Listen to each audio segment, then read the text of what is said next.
Hello दोस्तों, welcome to my channel Hindi Study Corner. आज मैं आप लोगों को अलंकार सिखाऊंगी।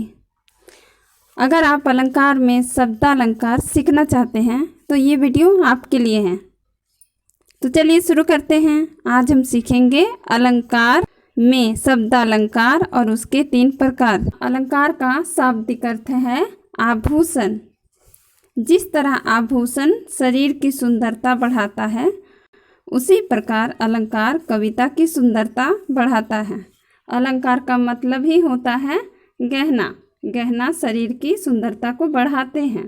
अलंकार को इंग्लिश में ऑर्नामेंट्स कहते हैं। ऑर्नामेंट्स गहना आभूषण को कहते हैं। ठीक है, अब इसकी परिभाषा देखते हैं। जो अलंकृत करे वह अलंकार है। अलंकार के प्रकार। अलंकार के कहीं 2 प्रकार है, कहीं 3 प्रकार हैं। फिलहाल 2 प्रकार पढ़ेंगे। अलंकार के 2 प्रकार हैं, शब्दालंकार, अर्थालंकार। शब्दालंकार जहाँ शब्द के प्रयोग के कारण चमत्कार या सौंदर्य आ जाता है, वहाँ शब्दालंकार होता है। शब्दालंकार के 3 प्रकार हैं, अनुप्रास अलंकार, यमक अलंकार, श्लेष अलंकार। इसे याद करने की ट्रिक है अयस या आयुष। अ से अनुप्रास अलंकार, य से यमक अलंकार, स से श्लेष अलंकार। तो इस तरह आप आसानी से याद रख सकते हैं। आयुष है शब्दालंकार याद रखने की ट्रिक। सबसे पहले देखते हैं अनुप्रास अलंकार। जहाँ वर्णों की आवृत्ति हो, यानी कि जहाँ अक्षर बार बार आए, वहाँ अनुप्रास अलंकार होता है। जैसे सुरभित, सुंदर, सुखद, सुमन, तुम पर खिलते हैं। यहाँ स वर्ण की आवृत्ति हो रही है, यानी स बार बार आ रहा है, इसलिए ये अनुप्रास अलंकार है जहाँ वर्णों की आवृत्ति हो।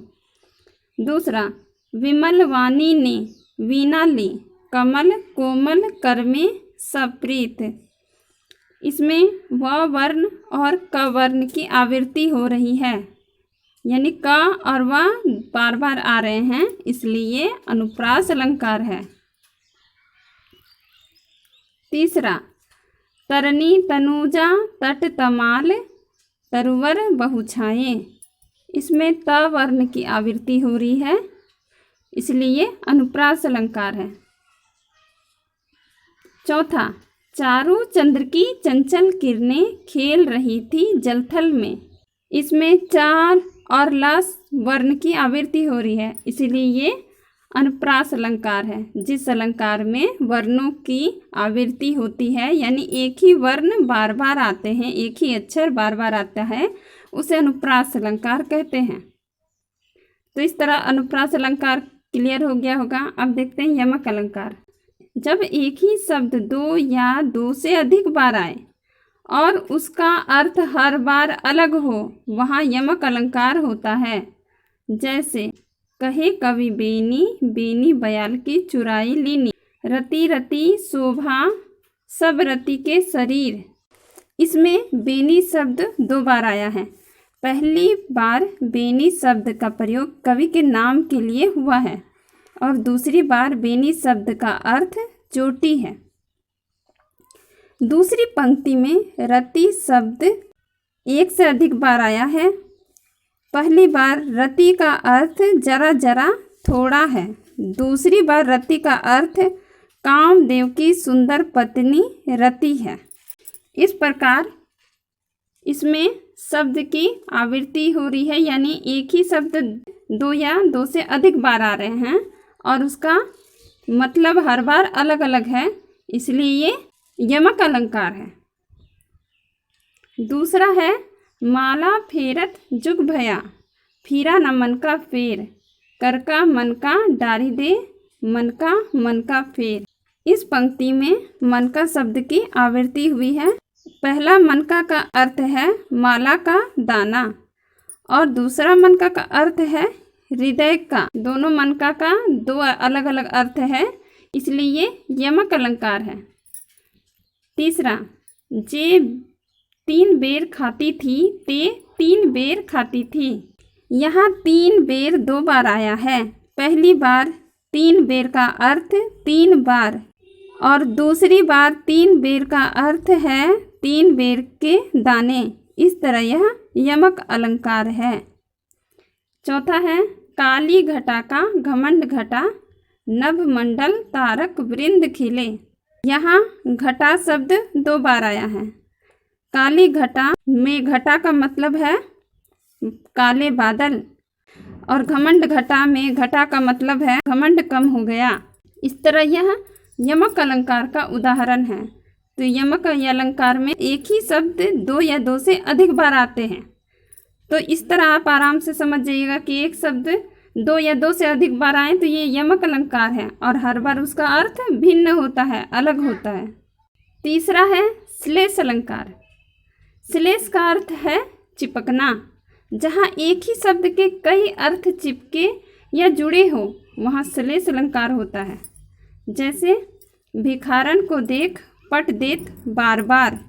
पट का अर्थ वस्त्र और किवाड़ यानी दरवाज़ा दोनों हैं। भिखारन को देखकर वस्त्र देते हैं बार बार या भिखारन को देखकर दरवाज़ा बंद कर लेते हैं बार बार। तो यहाँ एक ही शब्द का 2 अर्थ निकल रहा है, इसलिए यह श्लेष अलंकार है। दूसरा है चरण धरत चिंता करत, चितवत चहु ओर। सुबरन को ढूंढत फिरत कवि व्यभिचारी चोर। तो सुबरन को तीनों ढूंढ रहे हैं, कवि व्यभिचारी चोर। कवि सुबरन यानी अच्छे शब्द, व्यभिचारी सुबरन यानी कि अच्छे रूप रंग और चोर सुबरन यानी कि स्वर्ण सोना ढूंढ रहे हैं। तो एक ही शब्द के 3 अर्थ हैं। इस तरह यह श्लेष अलंकार हुआ। तो कैसी लगी मेरी ये वीडियो मुझे कमेंट्स करके ज़रूर बताइए। तो फिर से एक बार देख लेते हैं। अनुप्रास अलंकार, वर्णों की आवृत्ति जहाँ होती है वो अनुप्रास अलंकार होता है। यमक अलंकार एक ही शब्द की आवृत्ति हो पर उसका अर्थ हर बार अलग हो। श्लेष अलंकार एक ही शब्द के कई अर्थ हो। तो उम्मीद है कि आपको क्लियर हो गया होगा शब्दालंकार और उसके 3 प्रकार, अनुप्रास अलंकार, यमक अलंकार, श्लेष अलंकार। तो कैसी लगी मेरी ये वीडियो? अगर अच्छी लगे तो मुझे लाइक कीजिए, शेयर कीजिए, सब्सक्राइब कीजिए और कुछ और वीडियो चाहिए तो मुझे कमेंट्स कीजिए। Thank you.